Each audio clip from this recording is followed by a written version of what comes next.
ITI नगर के mission exam में आप लोगों का एक बार फिर से स्वागत करते हैं।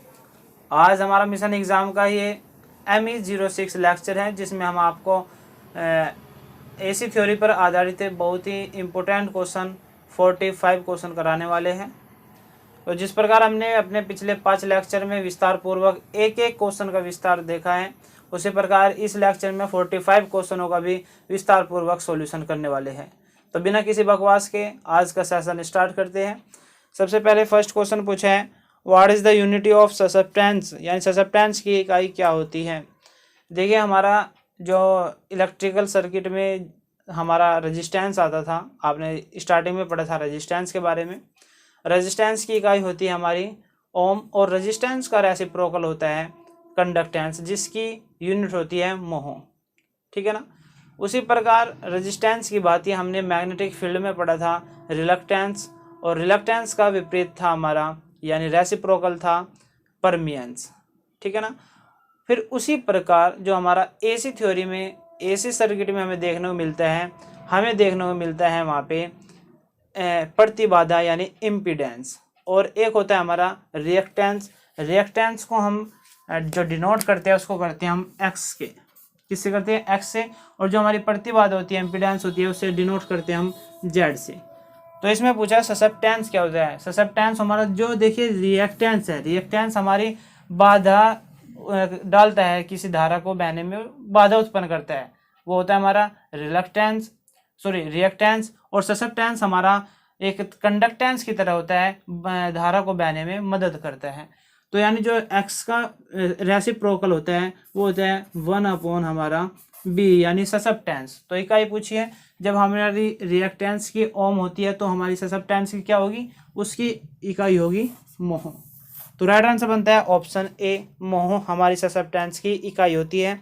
ऑप्शन बी में दिया है ओम हमारे रेजिस्टेंस की होती है, हैनी हमारी इंडक्टेंस की होती है, और फेराड हमारी कैपेसिटेंस की होती है।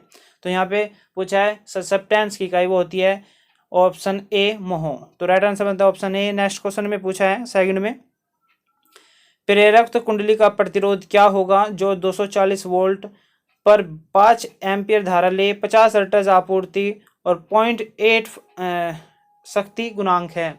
यानी ये इसने पूछा है R की वैल्यू पूछी है, यानी रेजिस्टेंस कितना होगा, और हमें जो गिवन है वो हमें वोल्टेज कितने हैं 240 वोल्ट, और I हमें दिया है इसने 5 एम्पियर, और फ्रीक्वेंसी दी है 50 हर्ट्ज।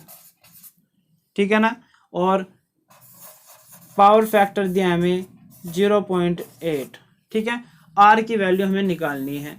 अगर R की वैल्यू निकालें हम, तो R का एक फॉर्मूला होता है पावर फैक्टर का, cos phi equal to R/Z। ठीक है ना। अब इसमें देखिए, cos फाई की तो वैल्यू हमारे पास में है, और R की तो हमें निकालनी है, लेकिन Z की वैल्यू हमारे पास में नहीं है। Z की वैल्यू हमें निकालनी होगी, और अगर हम Z की वैल्यू निकालें तो Z की वैल्यू निकालती है Z इक्वल टू V/I, जहाँ पर V हमें दी है 240 वोल्ट, 240/I दिया है हमें 5। ठीक है ना। तो हमारा जो Z की वैल्यू आएगी वो क्या आएगी हमारी 48 ओम। ठीक है ना। ये हमारी प्रतिबाधा यानी Z की वैल्यू आ गई है। अब हम इस वाले फॉर्मूले में इसको पुटअप कर लेंगे। cos फाई की वैल्यू हमारी है 0.8 इक्वल टू R हमें निकालना है, अपॉन Z की वैल्यू है 48, और यहाँ से R इक्वल टू हो जाएगा 0.8 इंटू 48। तो जो हमारा आंसर निकल कर आएगा ये आएगा हमारा 38.4 ओम। तो रेजिस्टेंस की वैल्यू आ गई है हमारी 38.4 ओम। राइट आंसर बनता है option C. Next question third में पूछा है कि AC श्रेणी परिपथ में अनुनाद आवृत्ति फ्रीक्वेंसी को कैसे बढ़ाया जा सकता है। देखिए, अनुनाद आवृत्ति को पूछा है। अनुनाद आवृत्ति से पहले अनुनाद सर्किट में आपको बता देता हूँ, यानी रेजोनेंस सर्किट हमारा क्या होता है। AC में हमारा RLC सर्किट होता है, जिस प्रकार DC में केवल हमें रजिस्टिव सर्किट देखने को मिलता है, उसी प्रकार AC में हमारे 3 कंपोनेंट आमतौर पर जुड़े होते हैं, रेजिस्टेंस और इंडक्टेंस और कैपेसिटेंस। यहाँ पे हमारी होती है AC। ठीक है ना। ये होता है R, L और C, इसको बोल देते हैं RLC सर्किट। तो जब इस सर्किट में हमें देखने को मिलता है जो इसका XL होता है और इसका XC होता है। XL हमारा है यहाँ पे इंडक्टिव रिएक्टेंस और XC हमारा कैपेसिटिव रिएक्टेंस है। जब इन दोनों की वैल्यू बराबर हो जाती है तब हमारा ये यहाँ पे हो जाता है 0 और बच जाता है केवल हमारा रेजिस्टेंस। तो इस सर्किट को हम बोलते हैं अनुनाद सर्किट यानी रेजोनेंस सर्किट। और जो इसमें हमें आवृत्ति देखने को मिलती है वो होती है हमारी अनुनाद आवृत्ति। वो कैसे निकलती है अनुनाद आवृत्ति, देखिए इस अनुनाद सर्किट में हमें क्या देखने को मिला, XL इक्वल टू XC और जो XL की वैल्यू होती है वो होती है 2 pi FL equal to 1/2 pi FC। ये हमारी XC की वैल्यू होती है 2 पाई FC। अब देखिए फ्रीक्वेंसी की, अगर मैं फ्रीक्वेंसी निकालूँ यहाँ से तो फ्रीक्वेंसी स्क्वायर इक्वल टू 1/2 पाई का स्क्वायर हो जाएगा और LC हो जाएगा और F हो जाएगा हमारा 1/4 पाई LC। ठीक है ना, ये स्क्वायर था, यहाँ पे स्क्वायर इधर चला जाएगा तो हो जाएगा यहाँ पे अंडर रूट और फ्रीक्वेंसी निकल कर आ जाएगी फाइनली हमारी 2 pi under root L into C। तो ये हमारा फ्रीक्वेंसी का फॉर्मूला होता है अनुनाद फ्रीक्वेंसी का। तो अब यहाँ पे देखना है कि हम फ्रीक्वेंसी को कैसे बढ़ा सकते हैं। देखिए यहाँ से पता लगता है F इन्वर्सली प्रोपोर्शनल टू है 1/L के और F इन्वर्सली प्रोपोर्शनल टू है 1/C के। ठीक है, तो अगर हम L को बढ़ाएंगे तो फ्रीक्वेंसी हमारी घटेगी, अगर हम L को घटाएंगे तो फ्रीक्वेंसी यानी बढ़ेगी। यानी हमें जो हमारा इंडक्टेंस है उसकी वैल्यू को बढ़ाना पड़ेगा तब घटाना पड़ेगा तब फ्रीक्वेंसी बढ़ सकती है। उसी प्रकार जब हम कैपेसिटेंस की वैल्यू को घटाएंगे तो इसकी फ्रीक्वेंसी बढ़ेगी। तो यानी अगर हम इसकी वैल्यू को घटाते हैं तब हमारी फ्रीक्वेंसी बढ़ती है। ऑप्शन में देख लेते हैं क्या दिया है। ऑप्शन ए में दिया है प्रेरक मान में वृद्धि। देखिए जो प्रेरक है इसके मान में हम वृद्धि करेंगे तो हमारी फ्रीक्वेंसी घट जाएगी, लेकिन हमें बढ़ानी है, तो ऑप्शन ये हमारा राइट नहीं हो सकता। बी में दिया है संधारिता का मान में कमी। ये जो संधारिता है इसकी मान में कमी करेंगे तो हाँ हमारी जो फ्रीक्वेंसी है वो हमारी अप होएगी यानी बढ़ेगी, तो इसका राइट आंसर हो सकता है। और सी में दिया है संधारिता में मान में वृद्धि। देखिए अगर वृद्धि करेंगे तो फ्रीक्वेंसी हमारी घटेगी, तो ये भी गलत है। और डी में दिया है प्रतिरोध मान में वृद्धि। प्रतिरोध का यहाँ पे कोई भी रोल नहीं है, तो जो ऑप्शन बी में कहा है संधारिता मान में कमी, अगर हम कैपेसिटेंस की वैल्यू घटाते हैं तो फ्रीक्वेंसी हमारी बढ़ती है, तो राइट आंसर बनता है ऑप्शन बी। मुझे उम्मीद है आपको अनुनाद रेजोनेंस सर्किट और अनुनाद आवृत्ति अच्छे से समझ में आ गई होगी। और नेक्स्ट क्वेश्चन 5th में पूछा है कि 3 कला प्रणाली यानी 3 फेज सिस्टम में शक्ति गुणांक 0.5 पश्चगामी से नीचे होने का मुख्य कारण क्या है। 3 फेज सिस्टम में पूछा है कि जो हमारा पावर फैक्टर 0.5 लैगिंग कर जाता है उसका क्या कारण होता है। ये पावर फैक्टर हमारे 3 प्रकार के होते हैं, unity power factor, lagging power factor और हमारा leading power factor. Unity power factor हमें देखने को मिलता है रजिस्टिव सर्किट में जो हमारा प्योर रजिस्टिव सर्किट होता है, और लैगिंग पावर फैक्टर हमें देखने को मिलता है जो हमारा प्योर इंडक्टिव सर्किट होते हैं, और लीडिंग पावर फैक्टर हमें कैपेसिटिव सर्किट में देखने को मिलता है। तो पूछा है कि जो 0.5 पश्चगामी यानी लैगिंग पावर फैक्टर हमें किस कारण देखने को मिलता है। ऑप्शन ए में दिया है वोल्टेज के उतार चढ़ाव के कारण, ऐसा कोई कारण नहीं होता। बी में दिया है प्रतिरोधक भार कारण असली शक्ति। देखिए अगर रेजिस्टेंस की बात होती यहाँ पे रेजिस्टेंस के भार के अनुसार वो बढ़ता या हमारा पावर फैक्टर बनता तो वहाँ पे आता हमारा यूनिटी पावर फैक्टर, लेकिन यहाँ पे दिया है लैगिंग पावर फैक्टर है तो ये नहीं बनेगा। सी में दिया है अधिक प्रेरक भार के कारण प्रतिक्रियाशील शक्ति। जी हाँ, मैंने बताया आपको इंडक्टिव सर्किट होता है जो हमारा, उसमें हमारा लैगिंग पावर फैक्टर देखने को मिलता है, तो राइट आंसर बनता है ऑप्शन सी। और डी में दिया है अधिक धारित्य भार के कारण। धारित्य, अगर यहाँ पे धारित्य का देखें तो हमारा लीडिंग पावर फैक्टर होना चाहिए ना कि लैगिंग पावर फैक्टर, तो यहाँ पे जो सटीक आंसर बैठता है वो बैठता है ऑप्शन सी। नेक्स्ट क्वेश्चन में दिया है कि स्टार संयोजित सिस्टम में 3 कला असंतुलित भार में उदासीन चालक में धारा क्या है। दे 3 फेज सिस्टम में हमारा एक होता है स्टार कनेक्शन और एक होता है हमारा डेल्टा कनेक्शन। उसमें स्टार में पूछा है कि लोड है जो वो हमारा असंतुलित है। तो जो हमारा ये न्यूट्रल है, न्यूट्रल में पूछा है कि जो आई का मान होगा वो कितना होगा असंतुलित में। अगर होता है यहाँ पे संतुलित तो आई की वैल्यू होती है हमारी 0, अगर होता है हमारा बैलेंस्ड लोड। लेकिन यहाँ पे कौन सा है, अनबैलेंस्ड लोड। तो हमें जो आई की वैल्यू, न्यूट्रल में आई की वैल्यू देखने को मिलती है वो ये देखने को मिलती है कि किसी भी 3 फेज में से किसी भी एक फेज में जिसमें सबसे कम धारा होगी उससे भी कम वैल्यू न्यूट्रल में बहने वाली है। यानी किसी भी एक फेज में सबसे कम धारा होगी जिसमें भी, उससे कम हमारी धारा न्यूट्रल में बहेगी। ऑप्शन में दे लेते हैं कोई धारा नहीं बहेगी। अगर संतुलित होता भार हमारा तो तब हमारा ये ऑप्शन ए सही होता, कोई धारा नहीं बहेगी। लेकिन यहाँ पे असंतुलित भार है।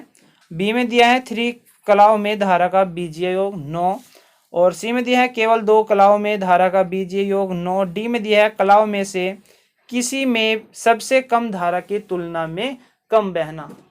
जो हमने बताई है आपको, किसी भी एक फेज में जिसमें सबसे कम होगी उससे भी कम न्यूट्रल में बहने वाली है। तो राइट आंसर मतलब ऑप्शन डी।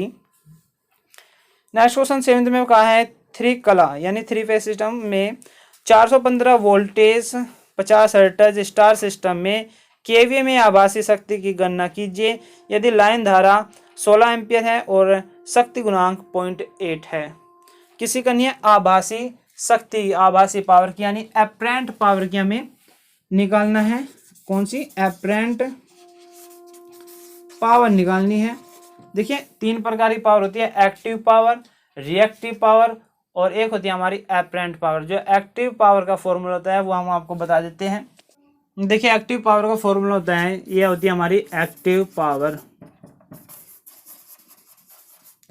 यही हमारी सबसे यूजफुल पावर होती है और जिसे वॉटफुल भी पावर बोल देते हैं। फॉर्मूला होता है VI cos फाई। आपको हमेशा इसका ही यूज करना होगा। और दूसरा होता है रिएक्टिव पावर,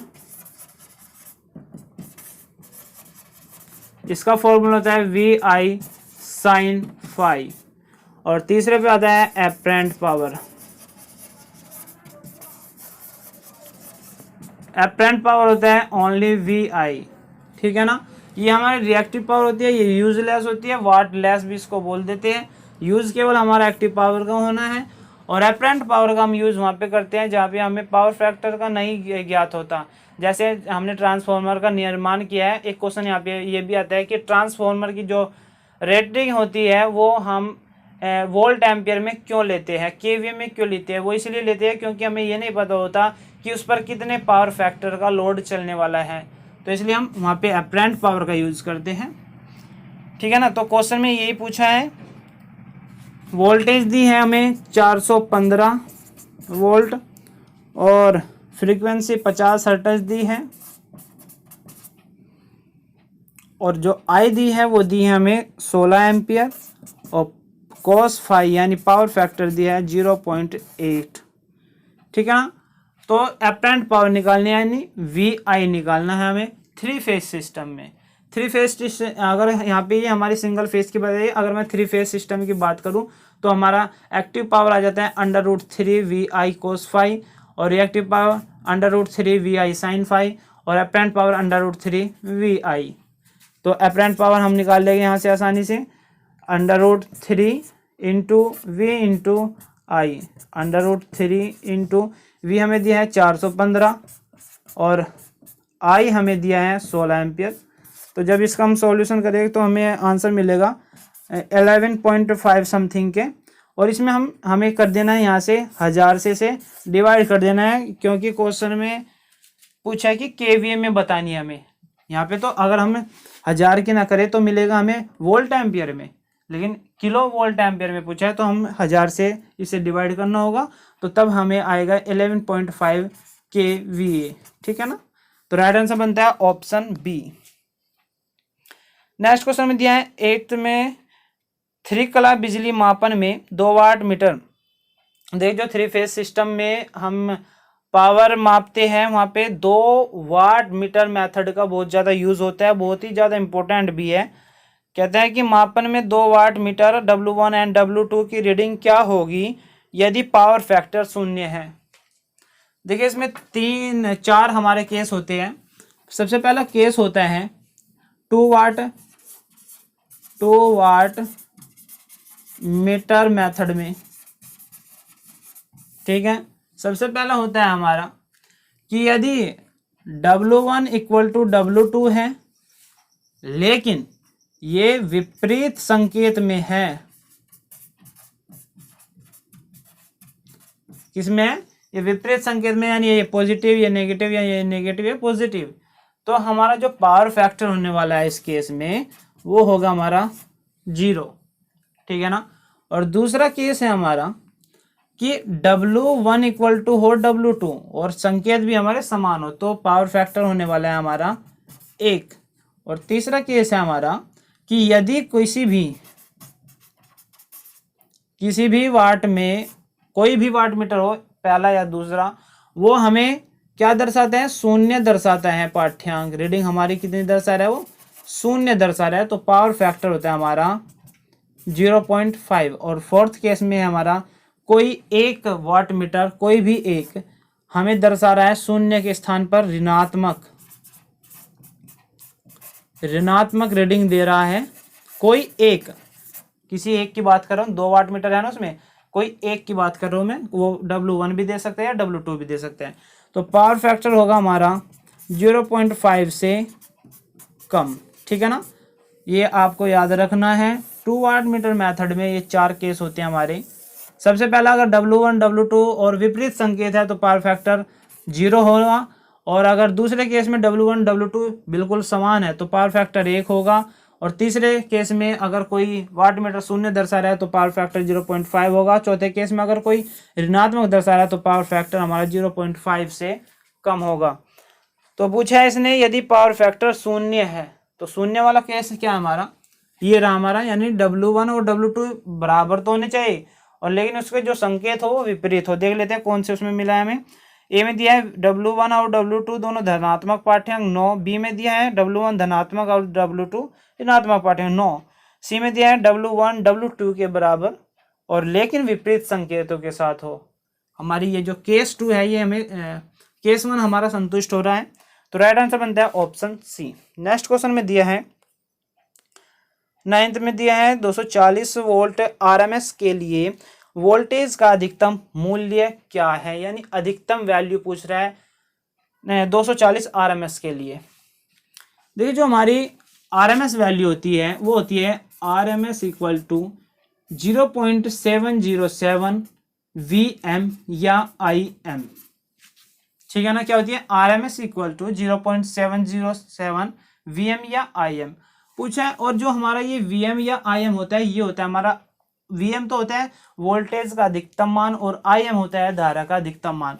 यहाँ पे हम वोल्टेज की बात कर रहे हैं तो केवल हम यहाँ पे वो VM लेंगे। तो RMS वैल्यू तो हमें दी है, कितनी है? 240 वोल्ट है, और 0.707 VM हमें निकालना है, यानी अधिकतम मान हमें निकालना है। तो VM आ जाएगा हमारा 240 अपॉन 0.707। तो जब आप इसको सोल्व करेंगे तो आपको राइट आंसर मिलेगा 349.5 वोल्ट। कितना मिलने वाला है? 349.5 वोल्ट। राइट आंसर बनता है ऑप्शन सी, ठीक है ना। सोल्व करके देख लेना इसको, यही आएगा। नेक्स्ट क्वेश्चन है 11th में पूछा है AC सर्किट में रिएक्टिव पावर का सूत्र क्या है। देखिए, AC सर्किट में हमने बताया था आपको रिएक्टिव पावर का सूत्र क्या है। अगर पूछे कि 3 फेस में क्या है तो आपको √3 लगा देना है। अगर पूछते हैं केवल AC सर्किट में पूछ लेता है तो आपको √3 यहाँ से हटा देना है। तो यानी रिएक्टिव पावर इक्वल टू होता है हमारा VI sin थीटा, जो ऑप्शन डी में दिया है। तो राइट आंसर बनता है ऑप्शन डी। और सी में जो दिया है VI cos थीटा, ये हमारी एक्टिव पावर है, और ए में जो दिया है VI, ये हमारी अपरेंट पावर है।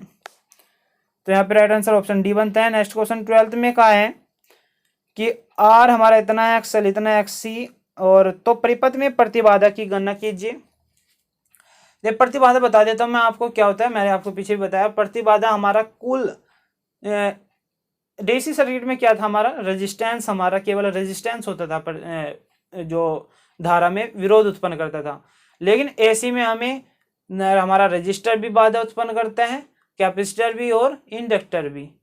तो यहाँ पे जो तीनों ने कुल बाधा उत्पन्न की है उसको बोलते हैं प्रतिबाधा।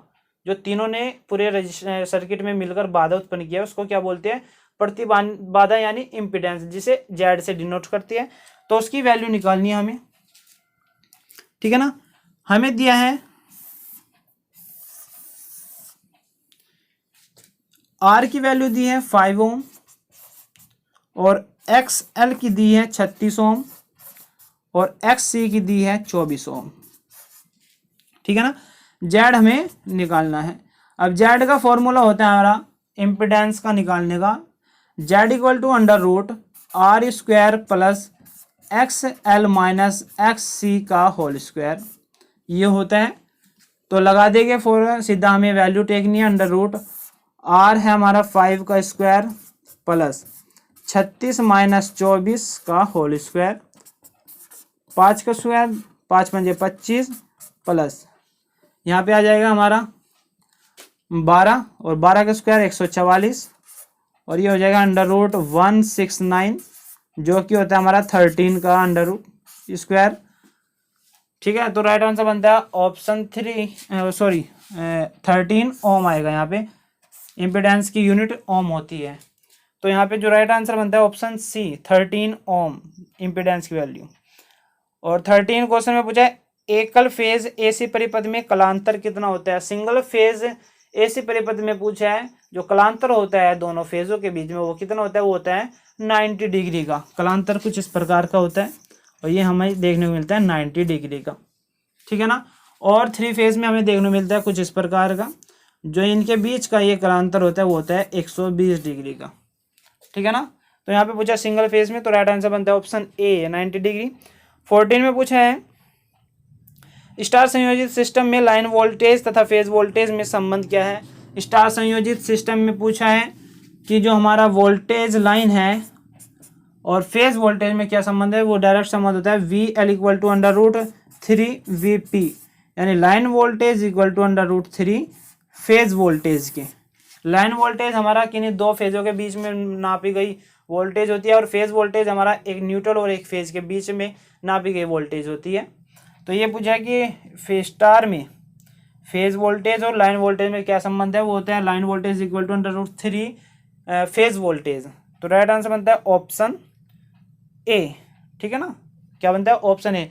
और पूछ लेता है स्टार में लाइन करंट और फेज करंट में क्या संबंध है, वो हमारा होता है I L equal to I P, ठीक है ना, I L equal to I P. और लेकिन वोल्टेज हमारा अंडर रूट 3 आ जाता है। नेक्स्ट क्वेश्चन में दिया है, पूछा है कि 3000 वाट संतुलित भार है, पावर की वैल्यू हमें दे दी है और 0.8 शक्ति गुणांक यानी पावर फैक्टर पर स्टार में संयोजित 3 फेज 415 वोल्ट 50 हर्ट्ज आपूर्ति है। तो लाइन धारा की गणना कीजिए, यानी हमें लाइन करंट निकालना है। वो कैसे निकालते हैं देखिए, बता देता है हम आपको। देखिए पावर दी है, P इक्वल टू दिया है इसने 3000 वाट, ठीक है ना। और फिर दिया है cos फाई यानी पावर फैक्टर दिया है 0.8 और वोल्टेज दिया है 415, फ्रीक्वेंसी 50 हर्ट्ज है। निकालना क्या हमें, आई एल निकालना है यानी लाइन करंट निकालना है। तो क्या ऐसे निकालेंगे, सीधा देखिए अगर मैं पावर का फॉर्मूला लगाऊं P equal to under root 3 V L I L cos phi, सीधा हमारा डायरेक्ट फॉर्मूला होता है पावर का 3 फेज सिस्टम में। तो पावर इस P की वैल्यू दी है इसने 3000 वाट, तो 3000 equal to under root 3 into V L दिया हमें 415 और इंटू आई एल हमें निकालना है और इंटू कॉस फाई 0.8। तो आई एल की वैल्यू आ जाएगी हमारी 3000 upon under root 3 into 415 into 0.8। तो जब आप इसको सोल्व करोगे तो हमारे आई एल की वैल्यू आ जाएगी 5.2 एम्पियर। क्या आएगी, 5.2 एम्पियर। तो राइट आंसर बनता है ऑप्शन बी। कुछ नहीं करा है इसमें, बस ये फॉर्मूला लगाया हमने और इसमें वैल्यू दी थी वो पुटअप कर दी है। नेक्स्ट क्वेश्चन दिया है 16 में पूछा है 3 कला शक्ति मापन में 2 वाट मीटरों में समान रीडिंग दिखाने पर शक्ति गुणांक क्या है। हमने 4 केस बताए थे आपको, और इसमें पूछा है कि समान रीडिंग दिखा रहे हैं दोनों वाट मीटर। हमने बताया था अगर समान रीडिंग दिखाते हैं तो उसका पावर फैक्टर 1 होता है। तो यहाँ पे राइट आंसर बनता है ऑप्शन बी। 17 में कहा है 24 ओम प्रतिरोध वाली कुंडली के शक्ति गुणांक की गणना कीजिए। 17 क्वेश्चन में क्या कहा इसने कि आर तो हमारा है 24 ओम, ठीक है, कोस फाई हमें निकालना है। देखिए जो क्वेश्चन में देते चलते हैं वो लिखते रहना है। और आई हमें दिया है 5 एम्पियर, ठीक है जी, और वोल्टेज हमें दिया है 240 वोल्ट, ठीक है, और कोस फाई निकालना है। देखिए कोस फाई का फॉर्मूला होता है हमारा आर अपॉन जेड। क्या होता है? R upon Z. तो आर भी हमारे पास में, लेकिन जेड हमें निकालना पड़ेगा, और जेड का फॉर्मूला होता है Z equal to V upon I. तो यहाँ से निकालो, वी हमारा कितना है 240, और करंट हमारा 5 है, तो हमारा कितना आ गया? ये आ गया 48 ओम।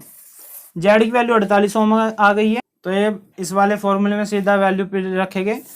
Cos phi equal to R हमारा 24 है, 24 अपॉन, और जेड कितना है 48। तो जो अब इसे हम सॉल्व करेंगे तो बनेगा 0.6, यानी जो हमारा पावर फैक्टर है, शक्ति गुणांक है, उसकी वैल्यू है 0.6। राइट आंसर बनता है ऑप्शन बी। नेक्स्ट क्वेश्चन 18 में कहा है कि आरएलसी परिपथ के प्रतिबाधा जेड की गणना करने का सूत्र क्या है यदि प्रेरकीय प्रतिघात एक्सएल और धारिता प्रतिघात एससी से अधिक है, यानी एक्सएल हमारा अधिक है एक्ससी से। तो जेड का फॉर्मूला क्या होगा? वो होगा Z equal to under root R का square plus bracket XL minus XC का होल स्क्वायर। अब देख लिए कौन से ऑप्शन में दिया है? ये दिया है हमें ऑप्शन डी में। तो राइट आंसर बनता है ऑप्शन डी।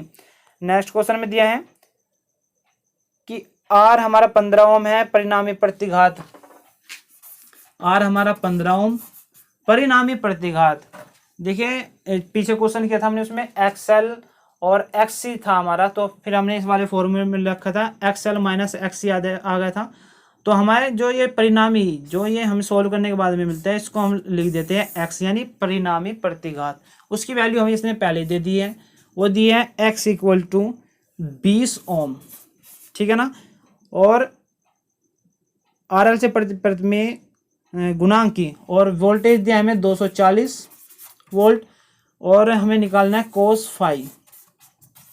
अब कोस फाई का फॉर्मूला मैंने बताया था आपको, कोस फाई इक्वल टू होता है आर अपॉन जेड। आर मेरे पास में है, जेड मुझे निकालना पड़ेगा, तो जेड इक्वल टू होता है under root R square plus X square, ठीक है ना। तो आर हमारा कितना है 15 का हो जाएगा हमारा 225, प्लस एक्स हमारा 20 का हो जाएगा 400, ये हो जाएगा हमारा 625, यानी 25 का स्क्वायर 625 होता है। जेड की वैल्यू आ गई हमारी 25 ओम। कितने आ गई? 25 ओम। अब कोस फाइव में इस वाले फॉर्मूले में रख लेता हूँ, कोस फाइव इक्वल टू आर कितना है 15 अपॉन 25। तो यहाँ से क्या निकलेगी वैल्यू इसकी 0.6। राइट आंसर बनता है ऑप्शन बी, ठीक है ना। नेक्स्ट क्वेश्चन 2020 में पूछा है 240 वोल्ट आपूर्ति और 8 एम्पियर धारा प्रवाह वाले जुड़े आरएलसी समांतर सर्किट के मान एडमिटेंस वाई की गणना करें। इसके माध्यम से करंट पास किया जाता है। एडमिटेंस हमारा जेड का विलोम होता है, यानी रेसिप्रोकल ऑफ इम्पीडेंस, ठीक है। उसकी हमें गणना करनी है। तो गणना कैसे करनी है? हमें जेड, सबसे पहले हम जेड निकाल लेंगे। जेड इक्वल टू होता है हमारा वी अपॉन आई। इसको रफ कर लेता हूँ एक बार। जेड होता है हमारा Z equal to V upon I.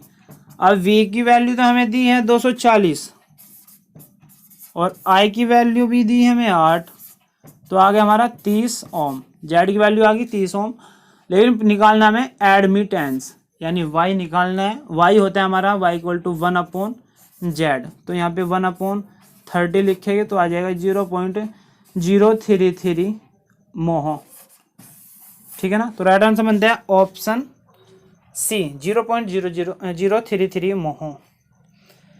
Next question 21 में कहा है एक कला आरसी समांतर परिपथ में लाइन धारा आईएल की गणना करने का सूत्र क्या है? देखिए ये रहा आपका डायग्राम इसमें पूछ रहा है कि आरसी समांतर परिपथ है, तो लाइन धारा निकालूंगा तो कौन सा फॉर्मूला लगाऊंगा, वो लगाऊंगा मैं I L equal to under root I C का आई आर का स्क्वायर प्लस आई सी का स्क्वायर। ये फॉर्मूला मैं लगाऊंगा धारा निकालने के लिए, लाइन धारा। तो जो ऑप्शन डी में दिया है, इसमें दिया है अंडर रूट आई आर का स्क्वायर माइनस, यहाँ पे ये मिसप्रिंट है, यहाँ पे आना है प्लस आई आर का स्क्वायर प्लस आई सी का स्क्वायर। राइट आंसर बनता है ऑप्शन डी। नेक्स्ट क्वेश्चन 22 में कहा है एक के परिपथ में कम शक्ति गुणांक यानी पावर फैक्टर को बेहतर कैसे बनाया जा सकता है। पावर फैक्टर को कैसे बेहतर बनाया जा सकता है, उसके दो होते हैं कारण कैसे बेहतर बनाते हैं। एक तो होता है कि जो लोड है हमारा उसके समांतर में कैपेसिटर जोड़ दे, और दूसरा है उसके श्रेणी में सिंक्रोनस मोटर को जोड़ दे, तो पावर फैक्टर अच्छा बन सकता है, बेहतर बन सकता है। ऑप्शन ए में दिया है प्रतिरोधों को श्रेणी में जोड़कर 9, बी में संधारित्रों को श्रेणी में जोड़कर 9, प्रेरकों को किस में जोड़ा है इसने, श्रेणी में 9, और डी में दिया है संधारित्रों को समांतर में जोड़कर। जी हाँ, लोड के समांतर में अगर आप कैपेसिटर को जोड़ दोगे तो जो पावर फैक्टर है वो हमारा बेहतरीन बन जाएगा। तो ऑप्शन डी इसका राइट आंसर बनता है। नेक्स्ट क्वेश्चन 24 में कहा है कि डेल्टा से जुड़े सिस्टम में लाइन करंट आई एल और फेज करंट आई पी के बीच क्या संबंध है। डेल्टा में बताना है आई पी और आई एल के बीच संबंध। ये होता है हमारा I L equal to under root 3 I P. अगर पूछता वी एल और वी पी में संबंध तो यहाँ पे होता है V L equal to V P. अगर पूछता स्टार में आई पी और आई एल के बीच संबंध तो होता I P equal to I L. अगर पूछता वी एल और वी पी के बीच में संबंध तो होता V L equal to under root 3 V P. ठीक है ना। तो यहाँ पे पूछा डेल्टा में आई एल और आई पी के बीच संबंध, तो राइट आंसर बनता है option C I L equal to under root 3 I P. Next question 25 में पूछा कला अनुक्रम मीटर का उद्देश्य क्या होता है। जो हमारा फेज सीक्वेंस मीटर है उसका उद्देश्य पूछा है, उसका हम क्यों यूज करते हैं। ए में दिया to control the speed of 3 phase motor. देखिए वो मीटर है हमारा, ना कि कंट्रोलर है, कंट्रोलर डिवाइस नहीं है, तो ऑप्शन ए इसका राइट नहीं है। बी में दिया to protect motor against short circuit fault. देखिए वो हमारा, मैं बता रहा हूँ वो हमारा मीटर है, ना कि हमारा वो सर्किट ब्रेकर है। सी में दिया to indicate the incorrect phase sequence of 3 phase. देखो इंडिकेट तो करता है कि भाई ये फेज सीक्वेंस हमारा फेज सीक्वेंस को इंडिकेट करता है, लेकिन वो इनकरेक्ट को नहीं करता, वो जो करेक्ट फेज सीक्वेंस होता है उसे इंश्योर करता है। जो ऑप्शन डी में दिया है to ensure the correct phase sequence of 3 phase system, इसका राइट आंसर बनता है ऑप्शन डी। नेक्स्ट क्वेश्चन 26 में कहा है एक स्टार से जुड़े 3 कला भार की आभासी शक्ति की गणना करें। अगर यह 0.8 शक्ति गुणांक पर 3 कला 400 वोल्ट 415 वोल्ट 50 हर्ट्ज आपूर्ति से जुड़ा है और फेज धारा 10 एम्पियर है।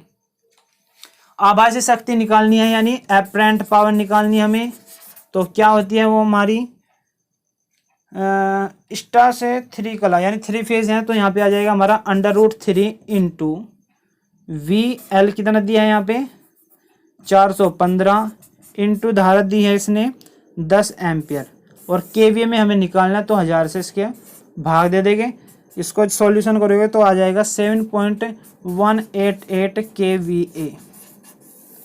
ठीक है ना, पीछे भी क्वेश्चन कराया था हमने आपको।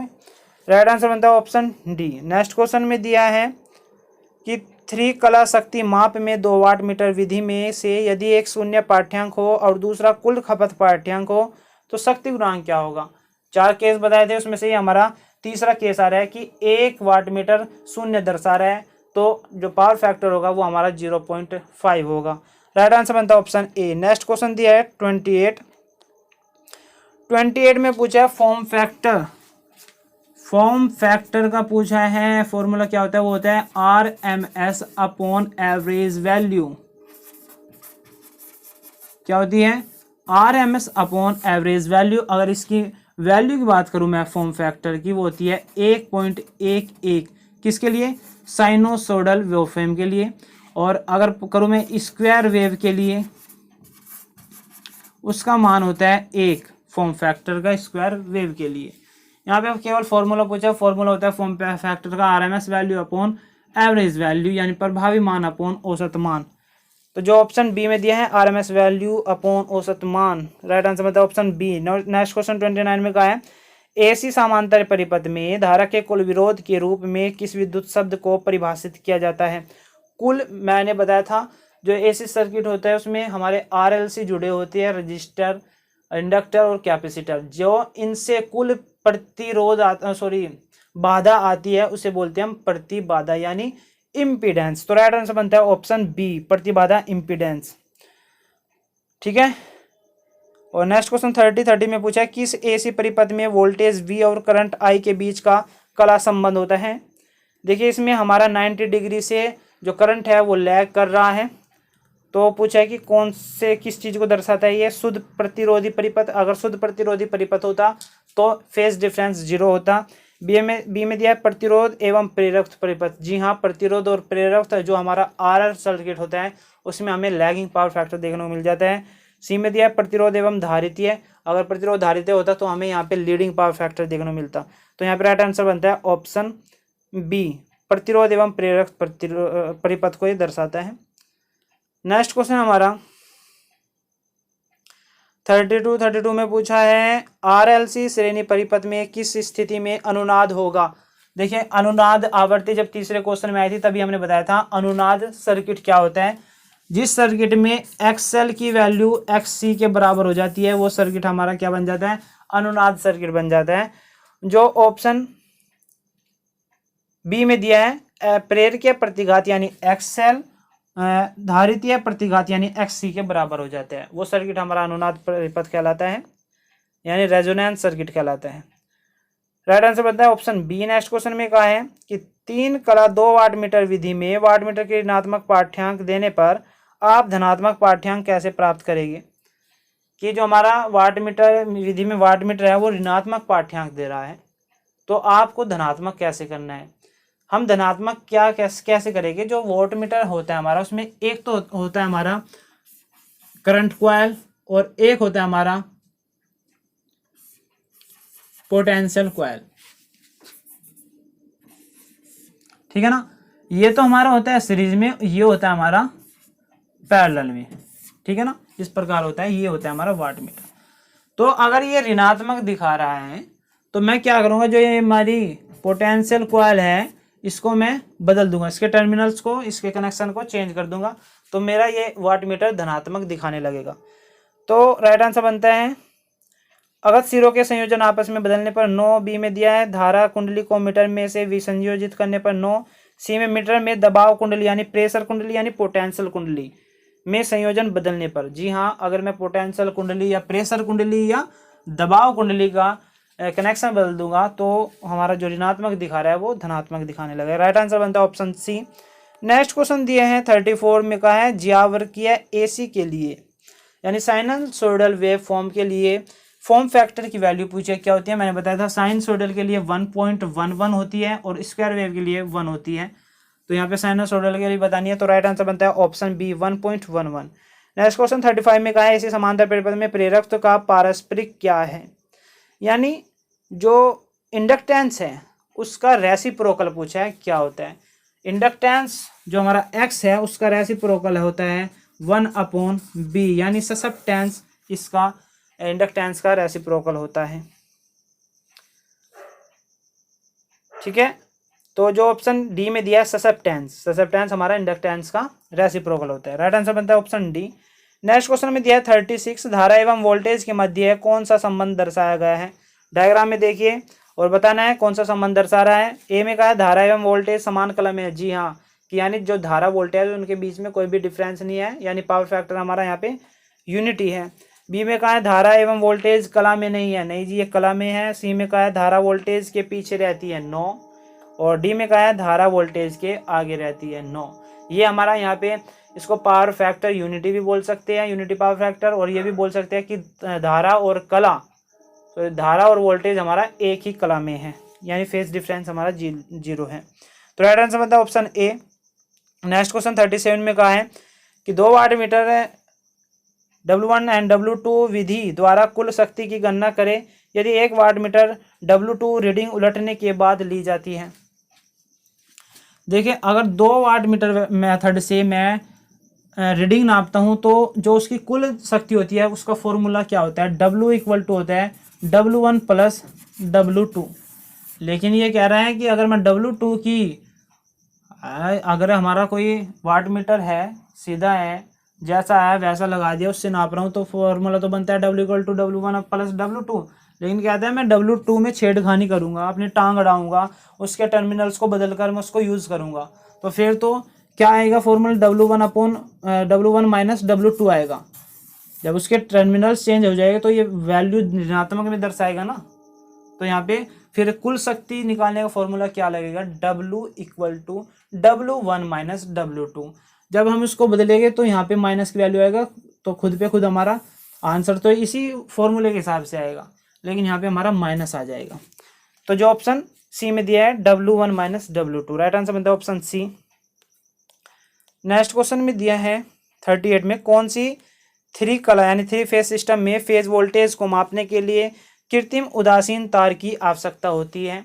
फेज वोल्टेज को मापना है। देखिए, फेज वोल्टेज हमारा होता है किसी एक फेज और न्यूट्रल के बीच में मापी गई जो वोल्टेज है वो हमारी फेज वोल्टेज है, और लाइन वोल्टेज होती है हमारी किन्हीं 2 फेजों के बीच में मापी गई वोल्टेज। लेकिन जो हमारा डेल्टा होता है, डेल्टा कुछ इस प्रकार का होता है हमारा, ये हमारा फेज 1 या आर लिख लो इसको, आर वाई एंड ये होता है हमारा बी। अगर इसमें हम लाइन वोल्टेज तो नाप लेंगे, किन्हीं भी 2 इसके बीच में हम क्या नाप लेंगे, लाइन वोल्टेज तो नाप लेंगे। लेकिन अगर मुझे नापना पड़ गया फेज वोल्टेज तो न्यूट्रल की जरूरत पड़ेगी। न्यूट्रल कहाँ से लाएंगे, तो डेल्टा में हमें यूज पड़ती है एक आर्टिफिशियल न्यूट्रल की। किसकी पड़ती है, आर्टिफिशियल न्यूट्रल की। तो ये पूछा है कि कौन से सिस्टम में हमें कृत्रिम उदासीन तार की आवश्यकता पड़ती है, वो पड़ती है हमें डेल्टा वाले में। ऑप्शन ए में दिया है 3 तार स्टार संयोजित। देखिए, स्टार संयोजित होता अगर हमारा स्टार संयोजित में तो यहाँ से खुद पे खुद हमें न्यूट्रल मिल जाता है, ठीक है ना। बी में दिया है स्टार, ये होना नहीं है। सी में दिया है 3 तार डेल्टा संयोजित सिस्टम। डी में 4 तार डेल्टा संयोजित। देखो, सी में दिया है 3 तार डेल्टा संयोजित सिस्टम में हमें आर्टिफिशियल यानी कृत्रिम उदासीन तार की आवश्यकता होती है। राइट आंसर बनता है ऑप्शन सी। नेक्स्ट क्वेश्चन दिया है 39 में कहा है 3 फेज सिस्टम में यदि फेज वोल्टेज 240 हो तो लाइन वोल्टेज क्या होगी। 3 फेज सिस्टम में हमने बताया था आपको, जो 3 फेज सिस्टम होता है उसमें VL होता है √3 VP के। तो इसने दी है VP की वैल्यू 240, तो VL हमें निकालना है, तो निकालेगा √3 इंटू 240 करेंगे तो यहाँ पे आ जाएगा हमारा 415 वोल्ट। VL की वैल्यू हमारी क्या है, 415 वोल्ट। राइट आंसर बनता है ऑप्शन सी। नेक्स्ट क्वेश्चन 40 में कहा है कि फॉर्म फैक्टर का सूत्र क्या होता है। फॉर्म फैक्टर का हमने बताया था आपको RMS अपॉन एवरेज वैल्यू होती है। तो राइट आंसर बनता है ऑप्शन ए, प्रभावी मान अपॉन औसत मान।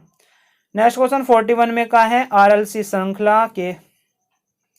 RLC सीरीज सर्किट के प्रतिबाधा Z की गणना करने के लिए किस सूत्र का प्रयोग करते हैं।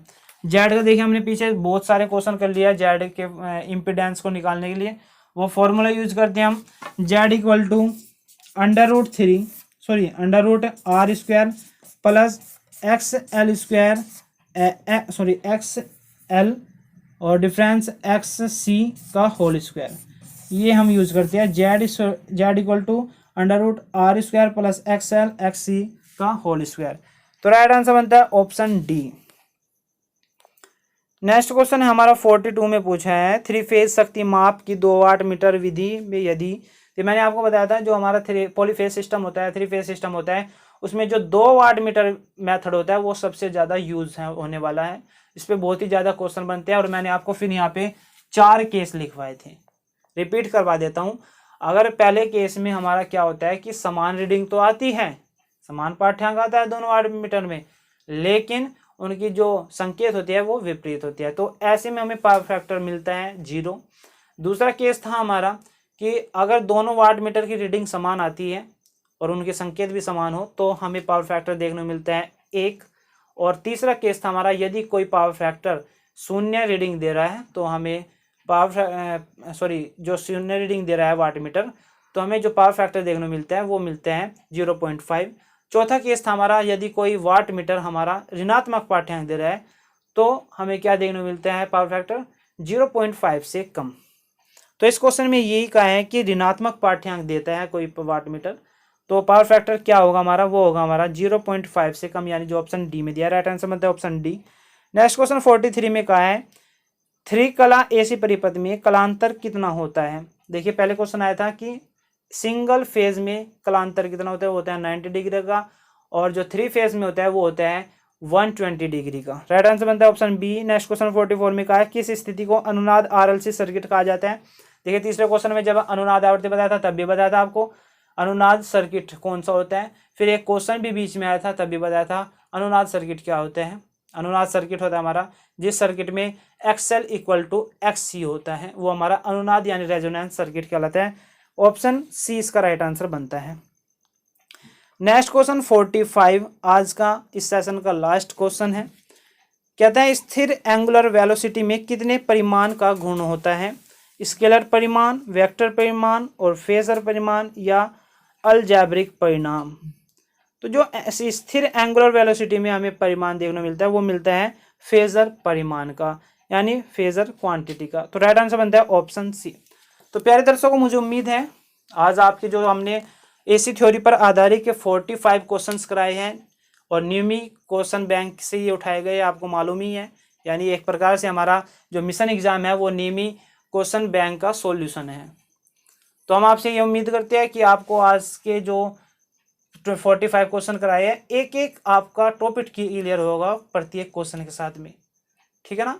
तो अगर आपको आज का यह लेक्चर पसंद आया तो वीडियो को लाइक करें और अपने दोस्तों का ज्ञानवर्धन करने के लिए, उनके एग्ज़ाम को सरल बनाने के लिए, उनके नंबर से अच्छे लाने के लिए इस वीडियो को उन तक शेयर करें। और ऐसे ही अच्छे न्यूमेरिकल्स, और आज हमने बहुत सारे न्यूमेरिकल्स करा दिए आपको पता ही है, और इम्पोर्टेंट न्यूमेरिकल्स हैं।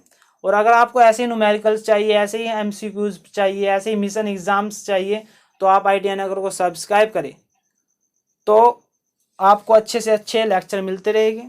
तो हम मिलते हैं नेक्स्ट वीडियो में अच्छा सा नया टॉपिक लेकर। टॉपिक हम आपको बता देते हैं ME07 में होने वाला है हमारा सेल एंड बैटरी का, उस पर बहुत ही अच्छे न्यूमेरिकल्स और MCQs लेकर आने वाले हैं। तो मिलते हैं नेक्स्ट लेक्चर में, अब तक के लिए धन्यवाद। जय हिंद, जय भारत।